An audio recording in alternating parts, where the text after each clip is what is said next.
தென்னாடுடைய சிவனே போற்றி, எந்நாட்டவர்க்கும் இறைவா போற்றி. 2024 வருடத்தோட ஜூலை மாதம் முடிஞ்சு ஆகஸ்ட் மாதம் தொடங்க போகுது. அதாவது இந்த ஆகஸ்ட் மாதம் அப்படிங்கிறது குரோதி வருடம் ஆடி மாதம் 16ஆம் தேதி வியாழக்கிழமை துவாதிசி திதியில் பிரதோஷத்தன்னைக்கு பிறகுது. ரொம்ப அற்புதமான ஒரு நேரத்தில் இந்த ஆகஸ்ட் மாதம் அப்படிங்கிறது பிறக்குது. ஆகஸ்ட் மாதம் 4ஆம் தேதி ஆடி அமாவாசை, முன்னோர்களுக்கு தர்ப்பணம் செய்யறதுக்கு அற்புதமான ஒரு தினம். மறந்துடாத இதை செஞ்சுருங்க. அதே மாதிரி 26ஆம் தேதி ஆகஸ்ட் மாதம் 26 கிருஷ்ண பகவான் அவதரித்த கிருஷ்ண ஜெயந்தி தினம் அப்படிங்கிறது வருது. 19ஆம் தேதி அன்னைக்கு பௌர்ணமி வருது. அன்னைக்கு தான் ஆவணி அவிட்டம் அப்படிங்கிற ஒரு நல்ல நாள் அப்படிங்கிறதும் வருது.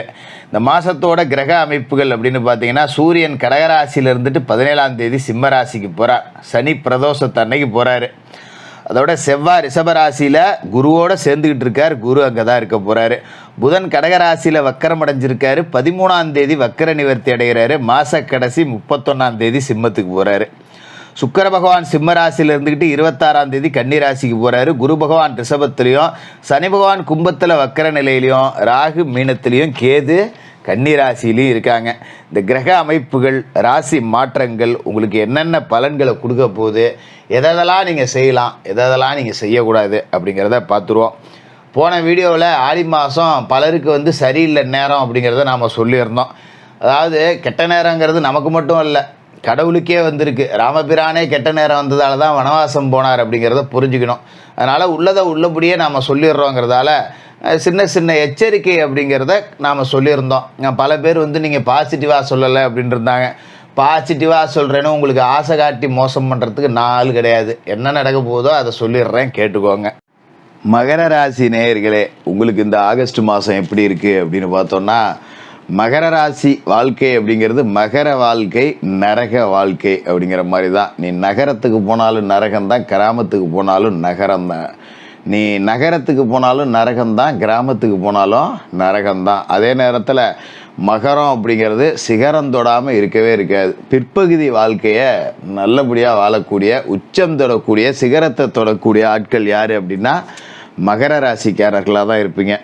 40 வயசு 42 வயசை கடந்த பிறகு தான் மகர ராசிக்காரர்களுக்கான வாழ்க்கை அப்படிங்கிறதே இருக்கும். அது வரைக்கும் கடுமையான கஷ்டம் அப்படிங்கிறது தான். அதுவும் இந்த காலகட்டம் அப்படிங்கிறது வெளியே சொல்ல வேண்டிய இல்லை, சத்தம் போடாமல் ரூமை சாத்திக்கிட்டு அழுகுற மாதிரி தான் இருக்குது. இப்படிப்பட்ட சூழலில் இந்த ஆகஸ்ட் மாதத்துக்குள்ளே நீங்கள் நுழையிறீங்க. வந்த கஷ்டத்துக்கெல்லாம் காரணம் என்னென்னு பார்த்தீங்கன்னா 7.5 சனி தான். அது நான் சொல்லி உங்களுக்கு தெரிய வேண்டியதில்லை, உங்களுக்கே தெரியும். ஆனால் நிறைய ஜோதிடர்கள் சொல்லுவாங்க மகர ராசிக்கு அதிபதியே சனி தான், அதனால் மகர ராசிக்கு பெருசாக கஷ்டம் கொடுக்க மாட்டார் அப்படின்னு. அதெல்லாம் கிடையாது. சனி பகவான் நீதிக்காரகர். தான் வீட்டுக்கு ஒரு நியாயம், அடுத்தவங்க வீட்டுக்கு ஒரு நியாயம்லாம் கிடையாது. அடித்தா எல்லாருக்கும் ஒரே அடி தான். நியாய தர்மத்தெல்லாம் மாற்றுக்கிறதுக்கே வேலை கிடையாது. அந்த மாதிரி தான் அடிப்பார். அப்படிப்பட்ட சனி பகவான் இப்போ 2வது வீட்டில் வக்கரம் அடைஞ்சு போயிருக்கார். ராசிக்கேதிபதி வக்கரம் அடைகிறதே கஷ்டம், நமக்கு பலம் போயிடுச்சு. இவர் தனாதிபதியும் இவர் தான். அவர் இப்போ ரெண்டுமே சேர்ந்து வக்கரம் அடைகிறார் அப்படிங்கும்போது கொஞ்சம் உடம்புல பிரச்சனை கொடுக்கும். கொஞ்சம் வீட்டை சுற்றி பார்த்தீங்கன்னா ஒரு குப்பை கூலம், ஏதோ ஒரு துர்நாற்றம் இப்படிங்கிற மாதிரி, ஏதோ ஒரு பேச்சுலர் ரூமில் இருக்கிற மாதிரி தான் ஒரு வாழ்க்கை அப்படிங்கிறது இருக்கும். நம்மளை சுற்றி ஒரு பாசிட்டிவான அந்த சிந்தனை, நேர்மறை ஆற்றல் அப்படிங்கிறதே இருக்காது. என்னமோ போடா, என்னமோ நடக்குது, இதுக்கு மேலே எல்லாத்தையும் கடவுள் கையில் ஒப்படைச்சிட்றேன், நானும் எவ்வளோ தான் போராடி பார்ப்பேன், நானும் எவ்வளவோ நல்லது செய்கிறேன், 10 ரூபா என்கிட்ட இருக்கிறதுல கூட புண்ணியம் பண்ணுறேன், போகிறேன் வரேன், அதையும் தாண்டி நமக்கு கஷ்டம் நடக்குதுன்னா என்ன பேசிக்கும் அப்படின்னு சொல்லி ஒரு கட்டத்துக்கு மேலே வெறுப்போடு இந்த ஆகஸ்ட் மாதத்துக்குள்ளே நுழையிறீங்க. இந்த ஆகஸ்ட் மாதம் எப்படி இருக்க போகுதுன்னு பார்த்தீங்கன்னா, சனி பகவானை தான் ஏற்கனவே சொல்லியாச்சு, ராசிக்கு அதிபதி வக்கரத்தில் கிடக்கிறார். சுப விரய செலவுகளும் கொஞ்சம் அதிகமாக தான் இருக்கும். அதே நேரத்தில் ஒரு நன்மை அப்படிங்கிறதும் இருக்குது. குரு பகவானோட இடம் அப்படிங்கிறது, குரு பகவான் 5வது வீட்டில் இருக்கார். பிள்ளைகள் வழியில் விரய செலவுகளை கொடுத்தாலும் கூட பிள்ளைகளால் பெருமையும் நமக்கு சேர்த்து கொடுப்பார். பிள்ளைங்க நல்லா படிக்கும், போட்டிகளில் ஜெயிச்சுட்டு நமக்கு நல்ல பேர் வாங்கி கொடுக்கும். பள்ளிக்கூடத்தில் போய் பிள்ளைகளை பற்றி விசாரித்தோன்னா ஆகா ஓகோன்னு புகழுவாங்க. அதுமாதிரி வேலை தேடிக்கிட்டு இருக்கிற பிள்ளைகளுக்கு வேலை கிடைக்கும். இப்படி பிள்ளைகளால் பெருமை அடையக்கூடிய வாய்ப்பு அப்படிங்கிறது நமக்கு அடிக்கடி வந்துக்கிட்டே இருக்கும். அதை பற்றி கவலைப்பட வேண்டியதில்லை. அதுமாரி ராசிக்கு 5வது வீட்டில் குரு பகவானோட சேர்ந்துக்கிட்டு செவ்வாயும் குருமங்கல யோகத்தை கொடுக்குற ராசிக்கு குரு விரையாதிபதி, செவ்வாய் லாபாதிபதி, 2 பேரும் சேர்ந்து 5வது வீட்டில் இருக்காங்க. அப்படிங்கும்போது இடம் வாங்குவதற்காகவும் விலை உயர்ந்த பொருட்களை வாங்குறதுக்காகவும் கொஞ்சம் பணத்தை செலவு பண்ணுவீங்க. திடீர்னு எங்கே இருந்தாலும் பணம் வந்துடும். நீங்கள் நினைக்க வேண்டியதில்லை, அடையா ஜோசியரை நான் அன்றாட சோத்துக்கே தள்ளாடிட்டு கிடக்கிறேன், நான் எங்கே இடம் வாங்குறது, நான் எங்கே நகை வாங்குறது அப்படின்னு. ஆனால் ஏதோ ஒரு ரூபத்தில் ஒரு இடம் வாங்கக்கூடிய யோகம் அப்படிங்கிறது உங்களுக்கு இருக்குது. அதனால் காசு பணம் வந்துடும், கவலைப்பட வேண்டியதில்லை. இந்த ஆகஸ்ட் மாதத்தில் ஏதாவது ஒரு பொருள், விலை உயர்ந்த பொருள், ஒரு நகைக இல்லை ஒரு இடம் மனை ஏதாவது ஒன்று வாங்கி போட்டுருவீங்க. அதுக்கு நேரம் நல்லா இருக்குது. அதுமாரி குரு பகவானோட பார்வை அப்படிங்கிறது ராசியில் விழுது அப்படிங்கும்போது இவ்வளோ கஷ்டத்துலேருந்தும் உங்களை கொஞ்சம் காப்பாற்றி விட்டுரும். எது வந்தாலும் பார்த்துக்கலாம்டா அப்படின்னு குரு பார்வை சமாளித்து கொடுத்துரும். தலைக்கு வந்து தலைப்பையோட போச்சு அப்படிங்கிற மாதிரி. அதோட ராசிக்கு 3ல் விஷப்பாம்பு ராகு இருக்குது. அதாவது தைரிய வீரிய ஸ்தானத்தில் விஷமான பாம்பு இருக்குது. ஒரு நல்ல பாம்பு படம் எடுத்து எதிரிகளை பார்த்து சீர்னா எப்படி இருக்கும், பாம்பை பார்த்தா படையே நடுங்கும்பாங்க பார்த்தீங்களா, அந்த மாதிரி தைரியத்தை கொடுக்கக்கூடிய இடத்துல ராகு உட்காந்துருக்கார். அப்போ 100 பேர் வந்தாலும் உங்களை கிட்டக வர்ற வரைக்கும் தான், கிட்டக வந்து பார்த்துட்டா 5 தான் ஓடணும். அந்த அளவுக்கு எதிராளிகளை வீழ்த்தக்கூடிய சத்துரு சம்ஹார பலம் அப்படிங்கிறத ராகு கொடுக்குறாரு. மாரி கடகராசியில் இருக்கக்கூடிய புதன் வக்கரம் அடைஞ்சிருக்காரு. 13ஆம் தேதி தான் அவர் வக்கர நிவர்த்தி அடைகிறார். அப்போ ஆகஸ்ட் 13 வரைக்கும் ராசிக்கு 6க்கும் 9க்கும் அதிபதியான புதன் வக்கரம் அடைஞ்சிருக்கார்.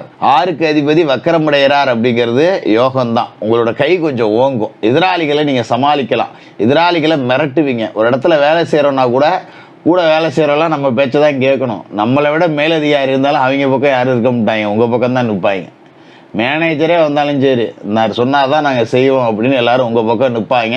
உங்களுக்கு ஒரு பிரச்சனைனா எல்லோரும் கூடுவாங்க. அந்த அளவுக்கு உங்களை சுற்றி ஒரு கூட்டம், அன்பு கூட்டம் ஒன்று உங்கள்கிட்ட எப்போவுமே இருந்துக்கிட்டே இருக்கும். அதுமாரி ஆரோக்கிய தொல்லை ரண சிகிச்சை செய்யணும் அப்படின்னு சொன்ன மருத்துவர்கள் கூட அதெல்லாம் தேவையில்லைப்பா, சாதாரண மருந்து மாத்திரையில் குணமாயிடும் அப்படின்ட்டுருவாங்க.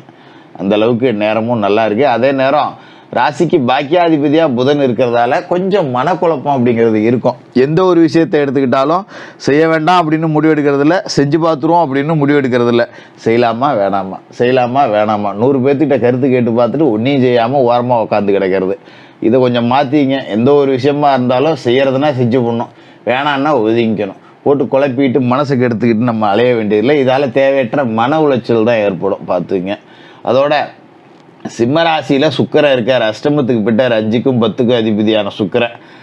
அவர் கொஞ்சம் பிரச்சனையை கொடுப்பார். ஏன்னா அஷ்டமத்தில் சுக்கிரன் போனார்னா கொஞ்சம் தேவையில்லாத விரைய செலவு கொடுப்பார். அதுமாரி மறைமுக எதிர்ப்புகள், நம்மளை சுற்றி நமக்கு தெரியாமலே எதிராளிகள் விரோதிகள் இருப்பாங்க. எவன் நமக்கு நல்லதுன்னு நினைக்கிறானோ அவன் தான் கெட்டவனாக இருப்பான். நீங்கள் யாருக்கு பார்த்து செஞ்சீங்களோ அவன் தான் உங்களை முதுகில் குத்துவான். அதுமாரி மறைமுக எதிர்ப்புகள் இருக்கும். அப்படிங்கிறதால குடும்பம் வரைக்கும் வேலை செய்யக்கூடிய இடங்களில் உங்களோட ரகசியங்களை பகிர்ந்துக்காதீங்க. நம்ம எவ்வளோ சம்பாதிக்கிறோம், குடும்ப சூழ்நிலை என்ன, பசங்க என்ன பண்ணுறாங்க, எல்லாத்தையும் கொஞ்சம் ரகசியங்களை காக்கிறதுக்கு பழகிங்க. அதுதான் இந்த காலகட்டத்தில் நல்லது. அதுமாரி பொது வாழ்க்கையில் இருக்கிறவங்களுக்கு போட்டிகளுக்கு மத்தியில் ஒரு நல்ல முன்னேற்றம் அப்படிங்கிறது இருக்குது. அரசியல் ரீதியாக பார்த்திங்கன்னா ஒரு பெரிய பதவி கிடைக்கக்கூடிய வாய்ப்பு, அரசியலை வச்சு 10 ரூபா சம்பாதிக்கக்கூடிய அமைப்பு, அரசியலில் விட்டகாசை பிடிக்கக்கூடிய அமைப்பு, இது எல்லாமும் கூட இந்த காலகட்டத்தில் இருக்குது. விவசாயத்துக்கு ஆதிபந்தம் கொண்ட செவ்வாய் குருமங்கல யோகத்தோடு 5ல் இருக்காருங்கிறதால விவசாயிகள் என்ன வேணாலும் செஞ்சு பார்த்துடலாம். பூர்வீக சொத்தை கையில் கொடுக்கக்கூடிய இடத்துல செவ்வாய் இருக்கார் குருமங்கல யோகத்தோட. அப்போ பூர்வீக சொத்து பாகம் பிரிக்கிறது, பூர்வீக சொத்தை விற்று பார்க்கணுன்னா விற்று பார்த்துட்டு வேறு இடம் வாங்குறது, இல்லை பூர்வீக சொத்து எப்பயாவது முன்னாடி கைவிட்டு போயிருந்ததுன்னா இப்போ அதை போய் விலை பேசுறது, இல்லை வழக்கு ஏதாவது தோற்றுட்டு தான் மேல்முறையீடு செய்கிறது, இந்த மாதிரி இனங்கள்லாம் வெற்றி கிடைக்கும். தொழில் கொஞ்சம் உட்காந்து ஏந்திரிக்கும்.